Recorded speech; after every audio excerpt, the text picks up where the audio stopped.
Assalamualaikum warahmatullahi wabarakatuh. Dan salam Malaysia Madani. Terimalah surat yang tidak pernah dibalas. Hadirin yang saya muliakan, hari ini saya tidak datang membawa piala. Saya juga tidak datang membawa hadiah. Saya datang membawa sepucuk surat yang mana setiap rakyat Malaysia pernah menerima surat ini. Malangnya surat ini tidak pernah dibalas. Izinkan saya membacakan isi hati pengirimnya. Assalamualaikum anak-anak Malaysia. Namaku Rukun Negara. Umurku lebih setengah abad. Aku dilahirkan kerana luka 13 Mei 1969.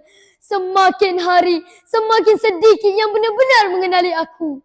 Malah mereka lebih mengenali balerina cappuccino. Tung tung tung sahur. Tralalero tralala. Aku tidak pernah meminta untuk diingati kerana namaku. Aku hanya berharap untuk menjadi pedoman dalam hidupmu. Hadirin sekalian, Rukun Negara tidak meminta kita menghafalnya. Rukun Negara hanya meminta kita menghidupkannya. Hari ini, saya memilih untuk membalas surat ini. Hadirin yang saya hormati, surat itu akhirnya mengajar saya satu perkara.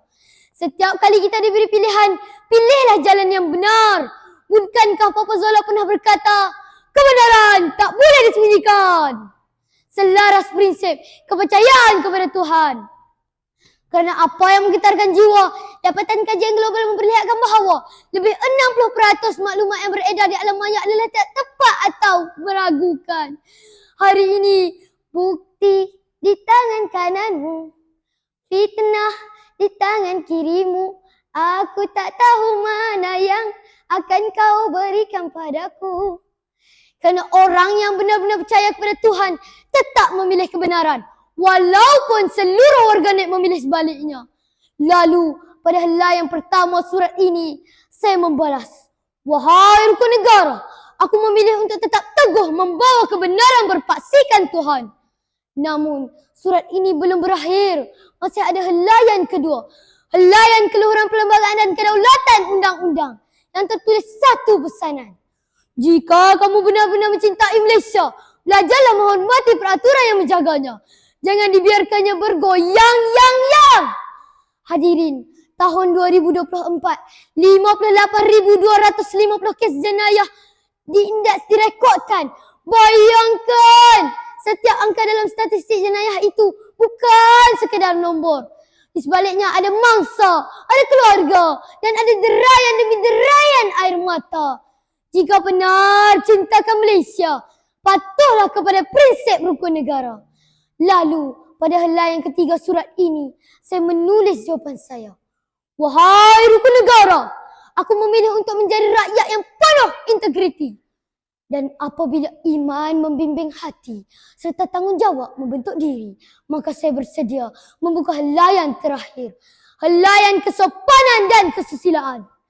Yang tertulis, jika kamu ingin membina sebuah negara, mulakan dengan membina akhlak. Hadirin sekalian, hari ini Malaysia mempunyai hampir 100% capaian internet dan 99.9% isi rumah yang memiliki telefon bimbit. Namun, adab jati diri pula yang menjadi korban. Hadirin, bangsa yang hebat bukan dikenali kerana bangunannya yang tinggi, tetapi kerana akhlak rakyatnya yang disanjungi.